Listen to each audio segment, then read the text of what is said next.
त्यावेळेला शिंदे साहेबांनी सांगितलं हायकमांड जे निर्णय घेईल त्याला मी बांधील आहे आणि त्या पद्धतीनं मी प्रयत्न करतो आणि मास्तर निवडून यावं ही माझी अपेक्षा आहे. त्याने सांगितलं 2004ला प्रकाश शेलगुलवारचं तिकीट फिक्स असताना हायकमांडने तुम्हाला दिलं, आम्ही मान्य केलं, निवडूनही आणलं.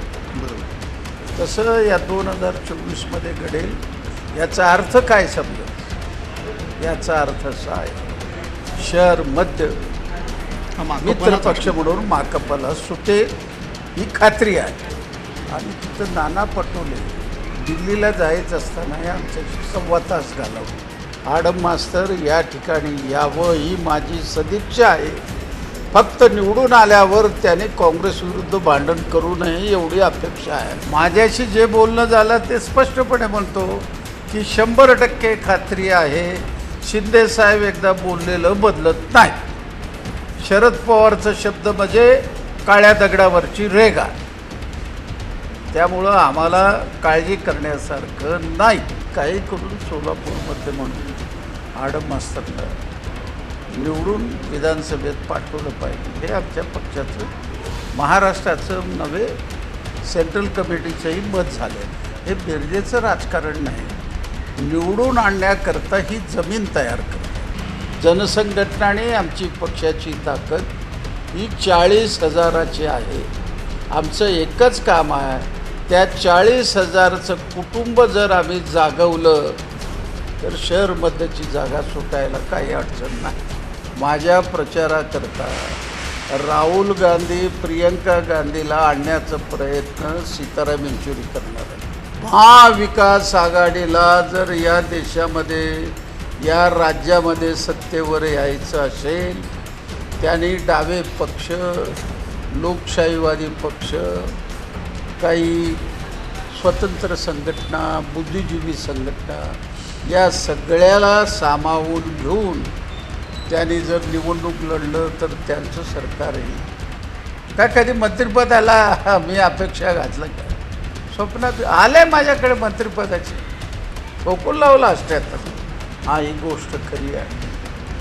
देशाचे पंतप्रधान मोदी, या राज्याचे तत्कालीन मुख्यमंत्री, सध्याचे गृहमंत्री देवेंद्र फडणवीस यांनी पक्ष न करता प्रामाणिकपणे या गोष्टीला त्यांनी सांगितलं. त्यामुळं हे प्रकरण साध्य झालं हे मी मान्य करतो. पण मुळात कोण लढलं आहे? आता विजयकुमार देशमुख 5,000 घरं बांधतो म्हणते. तर मग तुम्ही पक्ष, तुमचं सरकार, तुमचा पक्ष असताना तुम्ही आम्ही करतो याचा अर्थ आम्ही प्रामाणिकपणे मेहनत केलं. मुख्यमंत्री लाडकी बहीण योजना, लाडकी बहीण योजना, असे कितीही योजना आणा, काही प्रभाव पडेल का याचा? मतदारांवरती काही प्रभाव पडणार नाही.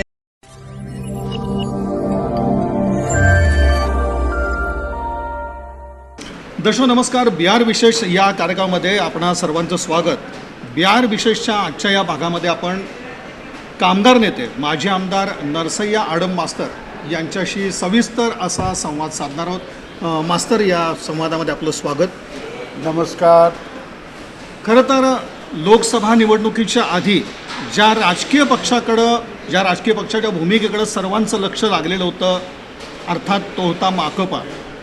आणि त्यावेळेला माकपानं आपल्या पाठिंब्याचं दान जे आहे तर ते महाविकास आघाडीच्या पदरात अर्थात काँग्रेसच्या बाजूने टाकलेलं होतं.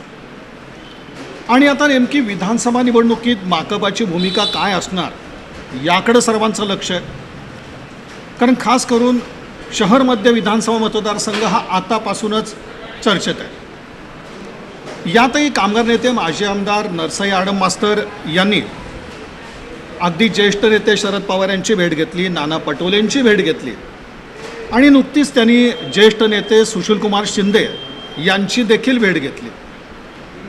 या सगळ्या भेटीमागं नेमका एक मास्तरांचा उद्देश कोणता आहे, कशा प्रकारची भूमिका माकपा या निवडणुकीत घेऊ इच्छितं, आणि त्यातही मध्यंतरी जेव्हा एक माकपाचा मेळावा झाला तिथून कार्यकर्ते आणि समर्थकांनी मास्तरांना विधानसभा निवडणुकीसाठीचा एक आग्रह धरला आणि तिथून मास्तरांनी स्पष्ट सांगितलं की आपण ही विधानसभा निवडणूक लढवणार आहोत. याविषयीचा सविस्तर असा संवाद आपण नरसय्या आडम मास्तर यांच्याशी साधणार आहोत. मास्तर, आपण सुरुवातीलाच म्हटलं की शरद पवारांची भेट घेतली, त्यानंतर पटोलेंची भेट घेतली आपण, आणि आता नुकतीच सुशीलकुमार शिंदे यांचीसुद्धा भेट घेतली. या सगळ्या भेटीमागचा अर्थ काय होता आणि उद्देशही काय? म्हणजे महाविकास आघाडीनं यश मिळवलं त्याच्यासाठी तुम्ही त्यांचं कौतुक केलं, हा सगळा भाग झाला, पण त्याच्या पाठीमागे देखील बरंच काही आहे. असं आहे, 18व्या लोकसभेच्या निवडणुकीमध्ये संपूर्ण महाराष्ट्रामध्ये एकही जागा आमच्या पदरात पडलं नसताना आम्ही निर्णय घेतला पूर्णपणे इंडिया आघाडी म्हणून महाविकास आघाडीला पाठिंबा द्यायचा. आणि त्या पद्धतीनं संपूर्ण 32 जिल्ह्यामधून कमी प्रमाणात जास्त प्रमाणात जी पक्षाची ताकद होती, शेतकरी संघटना, कामगार संघटना, महिला संघटना, विद्यार्थी, DY, या सगळ्यांनी महाविकास आघाडीला पाठिंबा द्यावा. नुसता पाठिंबा दिलं नाही, तन मन धनाने, एका रुपयाची अपेक्षा न करता, एक चहा न पिता संपूर्ण महाराष्ट्र आमच्या लोकांनी पिंजून काढलं. सोलापुरी पिंजून काढला नाही. परिणामी इतका मोठा निकाल महाराष्ट्रात आला. जवळजवळ 30 जागा महाविकास आघाडीची आली. त्यावेळेला आम्ही सांगितलं किमान महाराष्ट्रामध्ये मार्क्सवादी कम्युनिस्ट पक्षाला 5 जागा मिळाल्या पाहिजे. लोकसभेच्या निवडणुकीच्या वेळेला नामदार शरद पवार, राष्ट्रवादी काँग्रेस पक्षाचे अखिल भारतीय नेते यांच्याबरोबर पुण्यालाही चर्चा झाली, मुंबईला झाली, नाशिकला झाली, सुरगाण्याला झाली, दिल्लीलाही झाली. 4-5 वेळा चर्चा झाली. पवार साहेबांनी सांगितलं की अवश्य विधानसभेमध्ये तुम्हाला न्याय मिळेल, तुमचे लोक निवडून येतील, कामगारांच्या, कष्टकऱ्यांच्या, शेतकऱ्याचे प्रश्न विधानसभेत मांडलं जाईल, अशा पद्धतीचं तुम्हाला देऊ. त्यांनी आम्हाला लोकसभेच्या निवडणुकीच्या वेळेलाच सांगितलं, डहाणूची जागा सध्या आमच्या पक्षाकडे आहे, विद्यमान आमदार आहेत, त्यामुळं ती जागा सोडायला कसली आमच्या पुढं अडचण नाही, कारण विद्यमान आमदार आहेत. त्यानंतर दुसरी जागा आमची कळवण गावितांची जागा आहे. तिसरी जागा सिटूचे आमचे अखिल भारतीय नेते डॉक्टर कराड. चौथी जागा शहर मध्यची आमची. यावेळेला 2दा आम्ही शहर दक्षिण असताना निवडून आलो. नाही म्हणलं तरी या ठिकाणी 6 वेळा आम्ही निवडणूक लढवलं. फक्त 14 आणि 19 अपवाद सोडला तर प्रत्येक वेळेला 2 नंबरवर आम्ही होतो आणि 2दा निवडूनही आलेला आहे.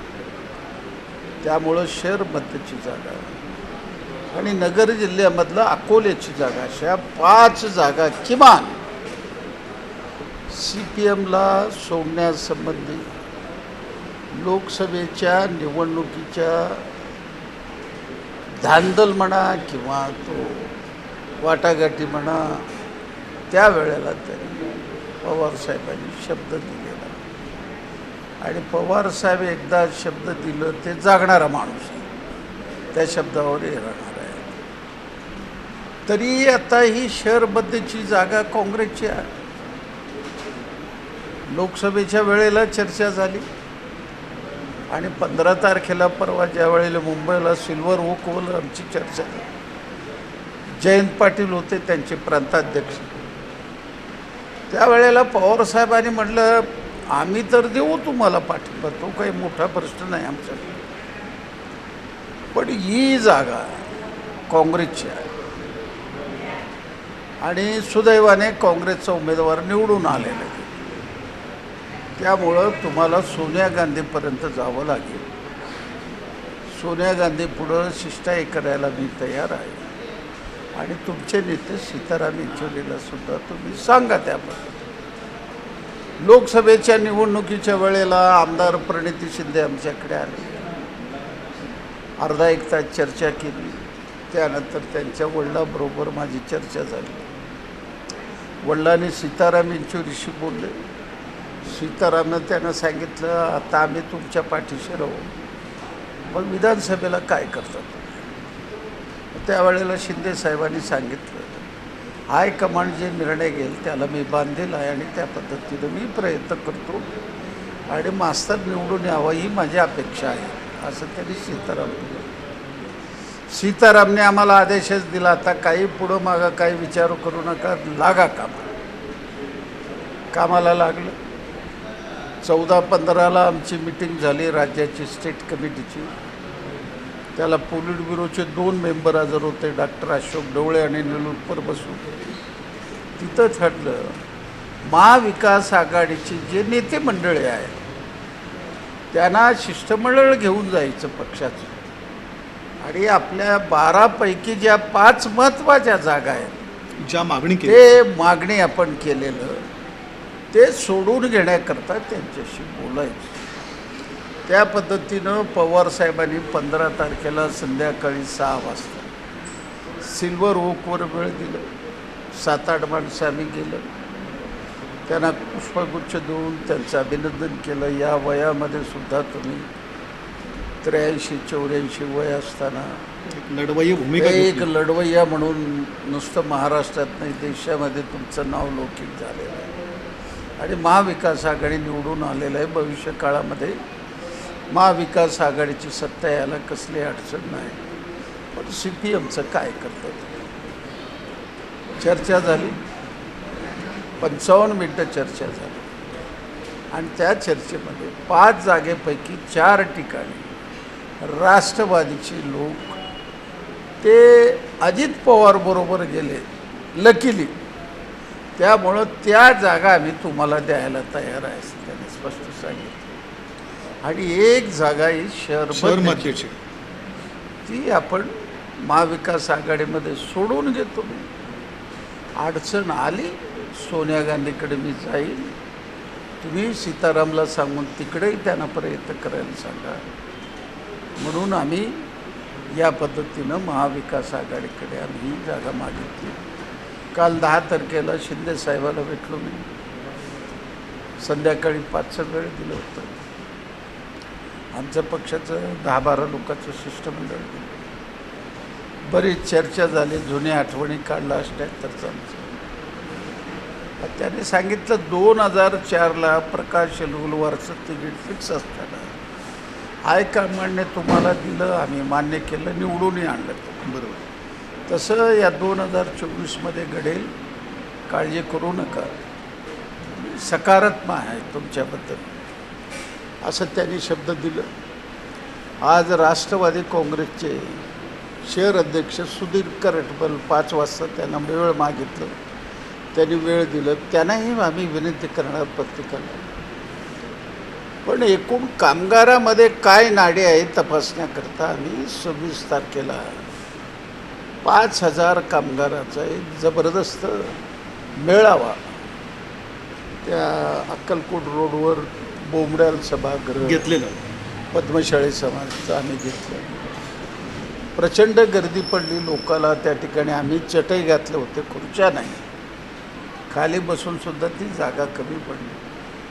आणि तिथं काही महिलांनी डोळ्यामध्ये पाणी काढून सांगितलं, रे नगरचा प्रकल्प तुमच्यामुळं यशस्वी झालेला आहे आणि जे आमच्यावर 2,10,000 रुपये बाकी आहे, कर्ज आहे बँकेचं, आणि ते कर्ज फेडायला आम्हाला 20 वर्ष लागणार. 2,10,000 फेडायला 6 लाख रुपये द्यावं लागणार. तर आम्ही आडम मास्तरला विधानसभेमध्ये पाठवतो, कारण पंतप्रधानापुढं आम्ही विचारलं, मागणी केली. मुख्यमंत्री होते, 2 उपमुख्यमंत्री होते, 7-8 मंत्री होते, गव्हर्नर होते, 25 IAS ऑफिसर होते, चीफ सेक्रेटरी होते. कोणी या प्रश्नाला चालना दिली नाही, अक्षराने उल्लेख केला नाही. म्हणून लोकांनी सांगितलं, आम्ही स्वतःचे कष्टातली वर्गणी देऊ आणि मतदानही करू. मतदानाकरता लोकाला पुढं जाण्याचंही आम्ही काम करू असं ज्या वेळेला हजारो लोकांनी सांगितलं त्यावेळेला आम्ही निवडणुकीच्या 80 वयामध्ये आणि आमच्याकडे आहेत तरुण माणसं. नाही पण नक्कीच म्हणजे मास्तर प्रश्नच नाही की एक आपलं नेतृत्व असणं याचा अर्थच असा आहे की कामगारांना एक चांगल्या प्रकारे न्याय आणि सर्व समाज घटकाला न्याय देण्याची तुमची भूमिका असणार आहे. पण एकंदरीत आत्ताची ही सगळी परिस्थिती बघितली एक ज्याला आपण एक ठोस आश्वासन म्हणतो किंवा ठोस शब्द म्हणतो तसा काही काँग्रेसकडनं दिला गेला आहे का? एक तुम्ही सांगितलं की राष्ट्रवादीचं म्हणजे पूर्णपणे पाठिंबा असल्यासारखाच आहे. प्रश्न आहे तो काँग्रेसचा. आणि आपण बघतोय की लोकसभा निवडणुकीनंतर म्हणजे आता आपण काही पाहिलं की अगदी नुकतेच काही विषय असे होते की काँग्रेसच्याच काही लोकांनी असा जोर लावला की नाही मध्य आपल्याकडंच ठेवा. अशा एका पार्श्वभूमीवरती ठोस शब्द ज्याला म्हणायचा तर तो माकपला देण्यात आला का? माकपला पर्यायानं आपल्याला तर 24 जूनला जी भेट मुंबईच्या गांधी भवन मैदानामध्ये म्हणजे रिगल टॉकीजचे मॅजेस्टिक हॉलच्या पाठीमागं त्यांचं प्रदेश कार्यालय आहे आणि तिथं नाना पटोले दिल्लीला जायचं असताना आमच्याशी 1.25 तास घालवलं. त्याने मला बघितल्याबरोबर आलिंगन घेतलं आणि आलिंगन घेऊन आम्ही बोलण्या अगोदर त्यांनी सांगितलं आडम मास्तरसारखा माणूस विधानसभेत नाही आहे, कामगाराचे प्रश्न कोणी बोलत नाही, आम्ही शेतकऱ्यांचे प्रश्न बोलतो, आडम मास्तर या ठिकाणी यावं ही माझी सदिच्छा आहे. फक्त निवडून आल्यावर त्याने काँग्रेस विरुद्ध भांडण करू नये एवढी अपेक्षा आहे. याचं सिग्नल काय समजायचं? याचा अर्थ काय समजायचं? याचा अर्थ असा आहे शहर मध्य मित्र पक्ष म्हणून माकपला सुटे ही खात्री आहे. आणि जो शब्द विधानसभेला दिलेला होता म्हणजे लोकसभा निवडणुकीच्या वेळेला विधानसभेसाठीचा जो शब्द तुम्ही म्हटला की सुशीलकुमार शिंदे याच कार्यालयात आले होते आणि तुमची भेट घेतलेली होती त्याला तो शब्द होता जी आजची भूमिका आहे त्यांची. सुशीलकुमार शिंदे इथं आलं नव्हतं, खासदार प्रणिती शिंदे आले होते आणि त्यांच्यावर फोनवर चर्चा झाली आणि ते सीतारामशी बोलले 10-12 मिनटं. त्यावेळेला जे बोलले आणि काल जे 10 तारखेला वेळ घेतली त्यात काही फरक नाही. त्यांनी म्हणलं मी तुमच्या नावाचं शिफारस हायकमांड पुढं मी करतो, तुम्हाला जागा मिळेल अशा पद्धतीची बाजू मांडतो, यापेक्षा अजून काय पाहिजे. नक्कीच. आता या सगळ्या घडामोडी घडत असताना तुमच्या मनात कशा प्रकारचा विश्वास आहे की यानंतर शहर मध्याचा विषय कुणीच राजकीय पक्ष चर्चेला घेणार नाही, शहर मध्य हा माकपाला सुटलाच आहे? हा जो विश्वास तुमच्या मनात वैयक्तिक एक व्यक्तिगत विश्वास असले तरीही महाविकास आघाडीचा अधिकृत निर्णय जोपर्यंत होत नाही तोपर्यंत किती विसंबून राहायचं हा सुद्धा मोठा प्रश्न आहे. प्रत्येकजण आपापलं पक्ष वाढवायचा प्रयत्न करतात, आपला उमेदवार निवडून यायला प्रयत्न करतात, त्याबद्दल आमचं मान आहे. परंतु आज महाराष्ट्रामध्ये कामगाराचे जे प्रश्न तीव्र झालेले आहेत. एक साधा प्रश्न सांग, आज विडी कामगारांना 12 वर्ष झालं किमान वेतन मिळत नाही, असे शेकडो आहेत आणि ते प्रश्न कोणी लावून धरत नाही. आणि सरकारपुढं लावून धरून प्रसंगी सरकारला अडचणीत आणल्यानंतर या गोष्टी शक्य होतात. म्हणून आमच्या पक्षाने ठरवलेलं आहे की काही करून सोलापूरमध्ये म्हणून आडम मास्तरला निवडून विधानसभेत पाठवलं पाहिजे. हे आमच्या पक्षाचं महाराष्ट्राचं नवे सेंट्रल कमिटीचंही मत झालेलं आहे. हा एक पूर्ण विश्वास तुमच्या मनात आहे, शहर मध्य माकपालाच मिळतो आहे. मास्तर म्हणजे ज्या पद्धतीनं म्हणजे काँग्रेसनं आपल्याला असं दिसून येतं लोकसभा निवडणुकीच्या वेळेला एक बेरजेचं गणित घातलं, अगदी MIM सारखा जो पक्ष आहे तो सुद्धा पाठिंबा द्यायला तयार होतो किंवा तटस्थ राहत होतो. कुठंतरी चालून असं वाटतं का की जसा एखादा काही शब्द किंवा एखादं आश्वासन मास्तरांना दिलं गेलं असेल तशा पद्धतीचं एखादं कुठलं आश्वासन अन्य कुठल्या पक्षाला दिलं गेलं असेल का? आता ते त्यांना माहीत, त्यांच्या मनात काय होतं ते मी कसं सांगू. माझ्याशी जे बोलणं झालं ते स्पष्टपणे म्हणतो की 100% खात्री आहे, शिंदेसाहेब एकदा बोललेलं बदलत नाही. शरद पवारचा शब्द म्हणजे काळ्या दगडावरची रेघा. त्यामुळं आम्हाला काळजी करण्यासारखं नाही. मास्तर, ज्या वेळेला ह्या लोकसभा निवडणुका झाल्या होत्या, खरं तर त्याला जो काही प्रचाराचा मुद्दा होता रेनगरच्या संदर्भातला, तर तो विधानसभा निवडणुकीच्या वेळेला देखील असेल. आणि भाजपच्या वतीनं एक मुद्दा असा मांडण्यात आला की रेनगरसाठी आमच्या सरकारने जास्त प्रयत्न केले आणि मास्तरांनी ती जाण ठेवली नाही. या बोलण्यामध्ये काही तथ्य वाटतं का तुम्हाला की रेनगरचा प्रकल्प शेवटी याचा श्रेयवाद म्हणता येणार नाही, पण झाला तो कुणामुळं झाला? आता हा मुद्दा याच्याबद्दल शरद पवारने मत व्यक्त केल्यावर मी काय सांगायचं. 14 वर्ष वनवास भोगला, हजारो महिला पोलीस स्टेशनमध्ये अडकले, पुण्यापर्यंत गेले, मुंबईपर्यंत गेले, दिल्लीला 10,000 महिलाला घेऊन गेलो. प्रचंड संघर्ष झाला. अनेक लोक म्हणत होते मास्तर या ठिकाणी गरिबांपासून हे देश सोडून पळून जाणार. घराघरामध्ये प्रचार झाला, माणसामध्ये प्रचार झाला. हा ही गोष्ट खरी आहे. देशाचे पंतप्रधान मोदी, या राज्याचे तत्कालीन मुख्यमंत्री सध्याचे गृहमंत्री देवेंद्र फडणवीस यांनी पक्ष न करता प्रामाणिकपणे या गोष्टीला त्यांनी साथ दिली. त्यामुळं हे प्रकरण साध्य झालं हे मी मान्य करतो. पण मुळात कोण लढलंय? आता विजयकुमार देशमुख 5,000 घरं बांधतो म्हणले, माझ्या अगोदर म्हणले. महापालिकेला 2015ला दिलं, 25,000 घरं बांधायचं मान्यता 15ला मिळालं, 2015ला. ते नीलमनगरच्या भाजपच्या पुढाऱ्याने अजूनही चालू आहे ते.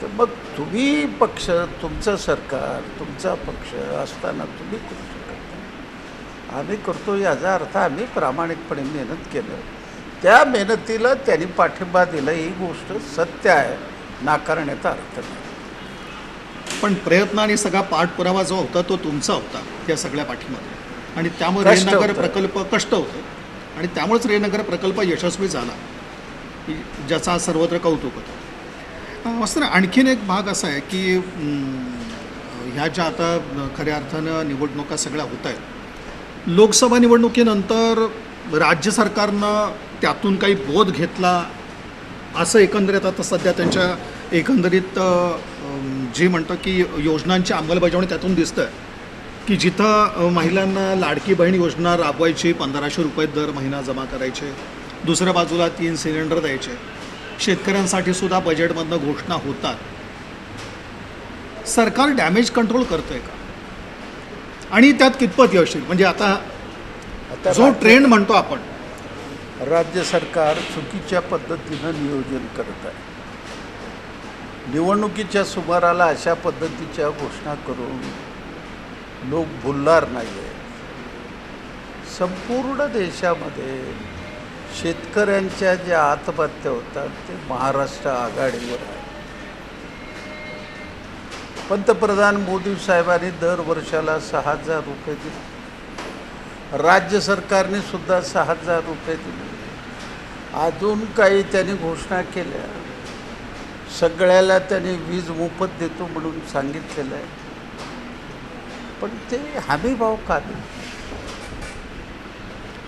शेतकऱ्यांचं सगळं तिथं नडलेलं आहे. शेतकऱ्याचं कर्ज माफ का करत नाही? अदानी अंबानी सारख्या 11 भांडवलदारांचं 16 लाख कोटी रुपये या 10 वर्षात माफ होतं. शेतकऱ्याचा 1 रुपया शेतकरी पेटलेला आहे. आता तुम्ही सांगा, 1,500 लाडकी बहीण योजना म्हणून आणलं, मुख्यमंत्री लाडकी बहीण योजना. महागाई किती आहे? ही महागाईची तुलना होऊ शकते का? 3 सिलेंडर दिले. काही सिलेंडर द्या. आता मला हे सांगा, तुम्ही आता सिलेंडर अधिकृत देऊ लागलात, 1,500 अधिकृत देऊ लागलात. इलेक्शनमध्ये टेबला खालून किती पैसे देतात याचा पत्ताच नाही. याच्याने लोक बोलणार नाही आहे. लोकांचा आमूलाग्र बदल होण्याकरता काही कार्यक्रम आहे का? मला हे सांगा.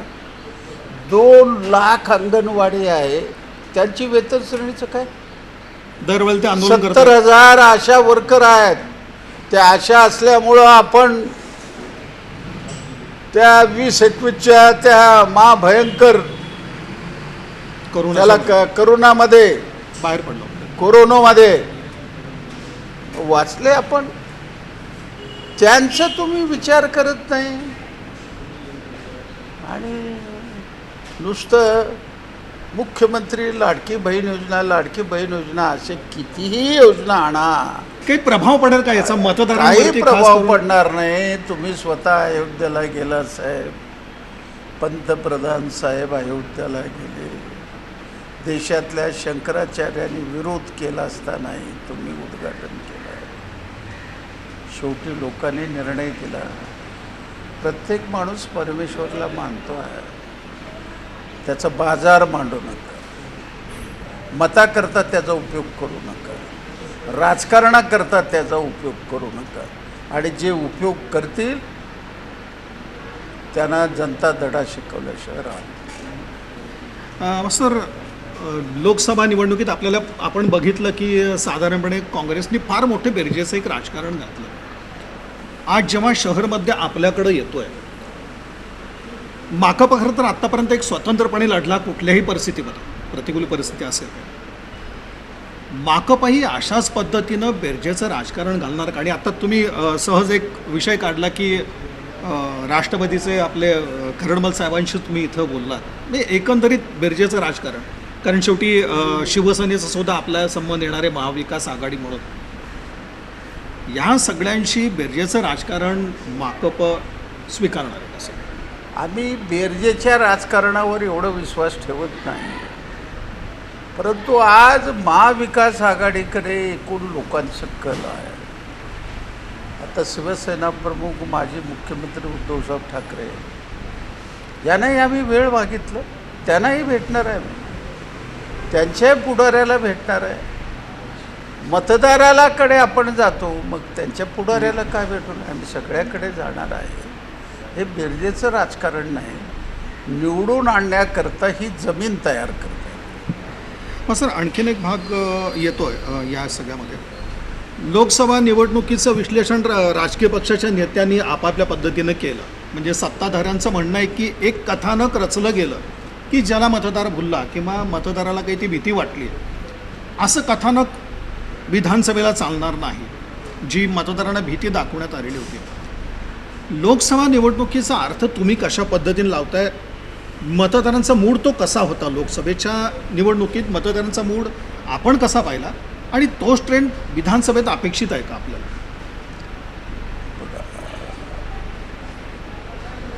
एकदा तरी सत्ताधारी पक्षाने देशामध्ये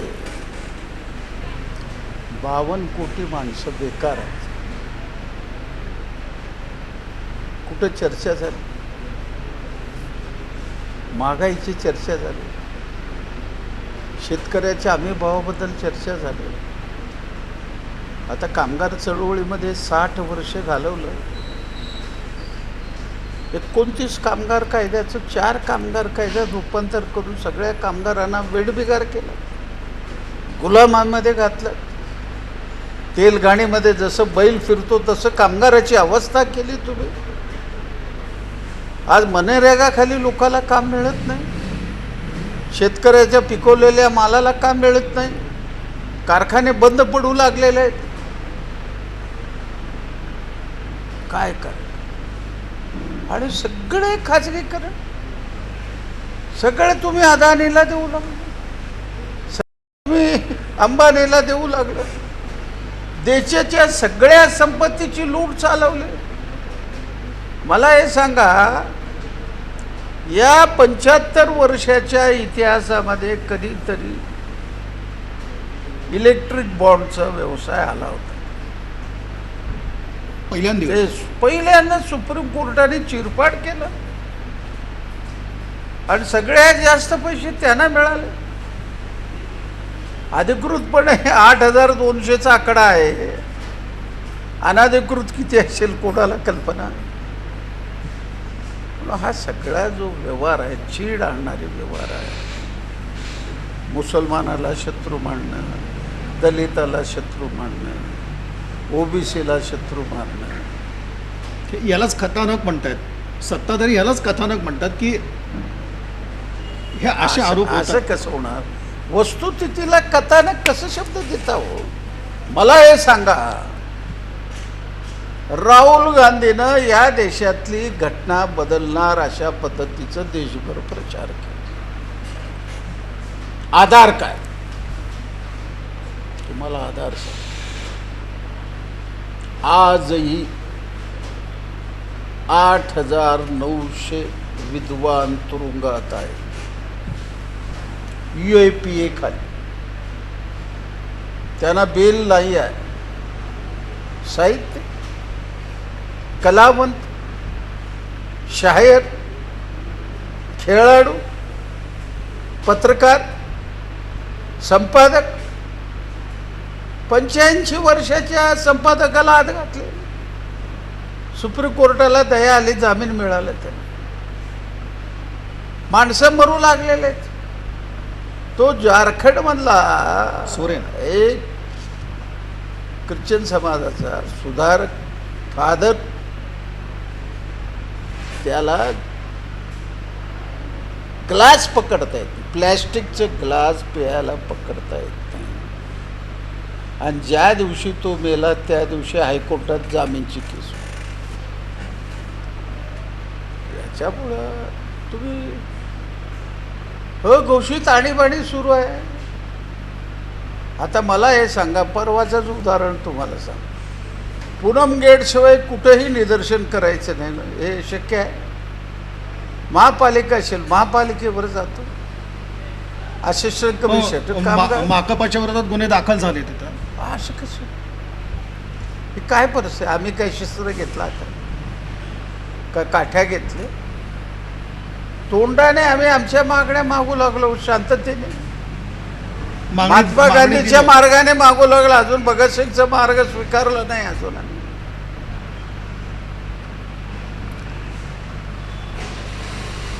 मला हे सांगा, नीट परीक्षा, एक साधा उदाहरण घ्या. लोक का खवळले? नीट परीक्षा 24 लाख लोकांनी, आणि स्वतः लोकसभेत मंत्र्याने म्हटलं 30 लाखापासून 1 कोटीपर्यंत व्यवहार झाला. आणि 1 कोटी रुपये घेऊन ज्यांनी पेपर लिहून दिलं, तो डॉक्टर झाल्यानंतर ससूनमध्ये 3,000 रुपये, 3 लाख रुपये दिल्यानंतर रक्त कसं बदललं जातं? देशाचे मारेकरी आहात, जनतेचे मारेकरी आहेत, आणि यांना पराभव करणं CPMचं काम आहे. मग सर, आता आणखीन थोडंसं आपण शहर मध्येकडे पुन्हा येऊयात. आपण शहर मध्येचा थोडासा आपण एक राजकीय थोडासा इतिहास पाहिला तर आपण बघतो की उमेदवारांची मोठी भाऊगर्दी असते, आणि त्याच्यातनं एक मोठ्या प्रमाणात एक शक्यता असते की मतविभागणीची. शक्यता म्हणण्यापेक्षा हेच होत आलं की मतविभागणी मोठ्या प्रमाणात होती. आज माकपनं शहर मध्येसाठी नुसता दावा केलेला नाही, तर तुम्ही म्हणता ती पूर्णपणे मोर्चे बांधणी शहर मध्येसाठीची आहे. मतविभागणी कशी टाळता येईल, आणि खास करून म्हणजे धर्मनिरपेक्ष मतांची जी भूमिका सातत्याने माकपनं घेतलेली आहे, अशा मतांची विभागणी होऊ नये असा एक दृष्टिकोन तुमच्या डोळ्यासमोर आहे का? तसं एक उदाहरण देतो. 1995 मध्ये फक्त CPMच्या वतीनं मी उभा. त्यावेळेला काँग्रेस आमच्या विरुद्ध होती, मुस्लिम लीग आमच्या विरुद्ध होती, भाजप सेना आमच्या विरोधात होती, अनेक पार्टी आमच्या विरोधात होती. 37 माणसं, 37 माणसं. दत्ता सुरवसेसारखा माणूस सुद्धा उभा होता. असं असतानाही लोकांनी मला निवडून दिलं. जेवढं उमेदवार वाढतील तेवढं मताची विभागणी होणार नाही. लोकाला श्रमिकांचे प्रश्न कोण सोडवणार, मध्यमवर्गीयाचे प्रश्न कोण सोडवणार. आज सोलापुरात प्यायला पाणी नाही आहे. पाणी असून पाणी नाही आहे, कारण नियोजन नाही, तसं आराखडा नाही आहे. निधी आणलं जातं, निधीचं बेफाम खर्च होऊ लागला, पाणी मिळेना. नगरला 24 तास कसं पाणी दिलं नाही. एक साधा 9वी शिकलेला माणूस 24 तास 1,500 लोकाला कसं पाणी देऊ शकले. तर हे हा काही आमच्या पुढे लोकांचे प्रश्न आहेत. त्या प्रश्नाला घेऊन निघालं. किती लोक उभे राहू द्या, आमची संघटना मजबूत आहे. आज या मतदारसंघामध्ये जनसंघटनाने आमची पक्षाची ताकद ही 40,000ची आहे.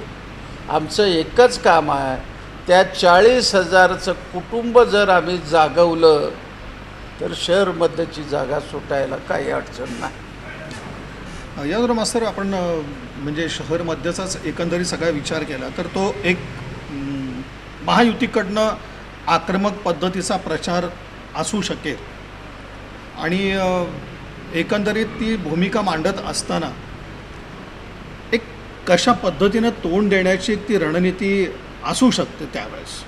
हे बघा, आम्ही इथंपर्यंत तयारी, कारण तो थोडासा एक तो ती झलक आपल्याला इथंपर्यंत तयारी केलेलं आहे. कोणत्याही परिस्थितीत महाविकास आघाडीची जागा आमच्या पदरात पडेल.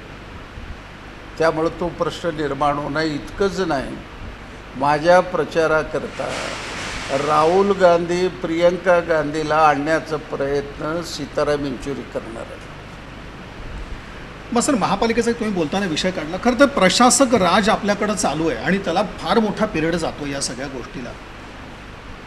लोकांना नागरी सुविधा मिळण्यावरती याचा काही परिणाम होताना दिसतो का? कारण शेवटी एक लोकप्रतिनिधी असणं हा भाग वेगळा असतो. मोठा परिणाम आहे. प्रशासकाला वाटलं करणार, नसलं तर राहील. एक साधा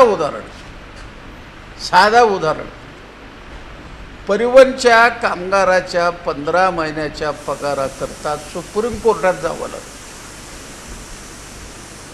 हे प्रशासकचं लक्षण. आज 40 माणसं परिवहनमधले मेलेले आहेत, पेन्शन द्या म्हणून. 1 रुपया पेन्शन नाही आहे. तुम्ही स्मार्ट सिटी म्हणता, 1000 कोटी रुपये खर्च केला म्हणता. कुठं आहेत रस्ते मला दाखवा. हद्दवाढ भागाचा काही विकास झाला. रात्री 2ला उठतात माणसं पाण्याकरता. काही नियोजन आहे? जिकडं पाहिजे तिकडं कचरा आहे. आरोग्याच्या सोयी नाही, दवाखान्यामध्ये व्यवस्था नाही आहे. आणि जिथं जावा तिथं पैसे घेतल्याशिवाय काम करत नाही. साधा मृत्यूचा दाखला पाहिजे असेल तर तो 50-100 रुपये मागतो. तर कुठं अडब मास्तर पोचणार. मास्तर, जनता उठली पाहिजे. मास्तर, असं काही समाधानकारक तोडगा आरक्षणाच्या संदर्भात निघू शकतो असं वाटतं का तुम्हाला? म्हणजे जे आरक्षणासंदर्भात आपण बघतो की समाजामध्ये खरोखर एक तेढ निर्माण होत चाललेली आहे. असं आहे, समाधानकारक तोडगा निघू शकेल अशी एक आपल्याला असं आहे. जोपर्यंत केंद्र सरकार 50% वरील आरक्षणचा सुप्रीम कोर्टाचा निर्णय आहे, तो निर्णय बदलल्याशिवाय यातनं मार्ग निघणार नाही. आरक्षण कशाला मागतो माणूस? एक शिक्षण, दुसरं नोकरी. अत्यंत त्याचं जीवन त्याच्यावर अवलंबून. आणि मला हे सांगा, सुप्रीम कोर्टाने म्हणलं 50%च्या वर आरक्षण देता येणार नाही. आज मराठा समाज पेटलेला आहे, ओबीसी पेटलेला आहे. धनगर पेटलेला आहे, आदिवासी पेटलेला आहे, कोळी पेटलेला आहे, लिंगायत पेटलेला आहे, पद्मशाळी समाज पेटलेला आहे. प्रत्येकजण म्हणतो मला आरक्षण वाढवून द्या, मला आरक्षण वाढवून द्या.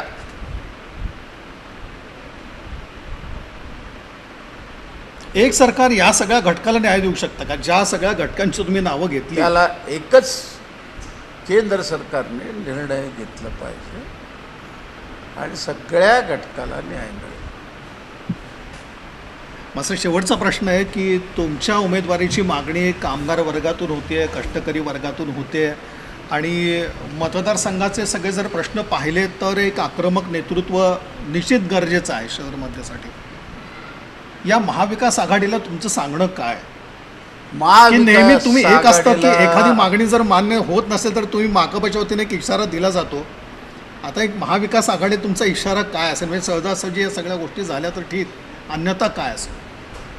महाविकास आघाडीला जर या देशामध्ये, या राज्यामध्ये सत्तेवर यायचं असेल, त्यांनी डावे पक्ष, लोकशाहीवादी पक्ष, काही स्वतंत्र संघटना, बुद्धिजीवी संघटना, या सगळ्याला सामावून घेऊन त्यांनी जर निवडणूक लढलं तर त्यांचं सरकारही नसेल. पुन्हा भारतीय जनता पक्षाच्या नेतृत्वाखाली जर सरकार डोक्यावर बसलं, सगळ्यांचं नुकसान होईल. म्हणून महाविकास आघाडी, आम्ही काही निवडून आला तर मंत्री होणार आहे, स्वप्नातसुद्धा विचार करत नाही. आम्हाला काय पाहिजे? धोरणं पाहिजे, नियोजन पाहिजे. कष्टकऱ्याकरता काय करता, शेतकऱ्याकरता काय करता, महिला करता काय करता, महागाई करता काय करता, बेकारी करता काय करता, हे आमचे प्रश्न आहेत, जिवंत प्रश्न आहेत. साधं केवळ आमदार काही उद्दिष्ट नाहीये, बिलकुल नाही आमच्या पुढे उद्दिष्ट. काय कधी मंत्रिपदाला मी अपेक्षा घातलं का? स्वप्नात आले माझ्याकडे मंत्रिपदाचे, ठोकून लावलं 78. आडम असताना सडतोड असं वक्तव्य या ठिकाणी केलं की महाविकास आघाडीला जर राज्यामध्ये आपली सत्ता हवी असेल तर डावे पक्ष, अन्य समाज घटक या सगळ्यांना सोबत घ्यावं लागेल, अन्यथा पुन्हा एकदा जर महायुतीचं, भाजपाचं सरकार जर राज्यात आलं तर ते नुकसान समाजाचं असेल, राजकीय पक्षांचं, विरोधकांचं असेल, असं त्यांनी म्हटलेलं आहे. आणि याचबरोबर मुख्य म्हणजे शहर मध्यच्या त्यांच्या उमेदवारीबाबत लोकसभा निवडणुकीच्या वेळेला आपल्याला शब्द देण्यात आलेला होता. आत्ताच्या परिस्थितीमध्ये ज्येष्ठ नेते शरद पवार साहेब, त्याचप्रमाणे सुशीलकुमार शिंदे, नाना पटोले असतील, अशा बड्या नेतृत्वाने माकपला शब्द दिलेला आहे. आणि निश्चितच जेव्हा अशा व्यक्ती शब्द देतात तेव्हा ते पाळतच असतात, त्यामध्ये कुठलाही बदल होणार नाही.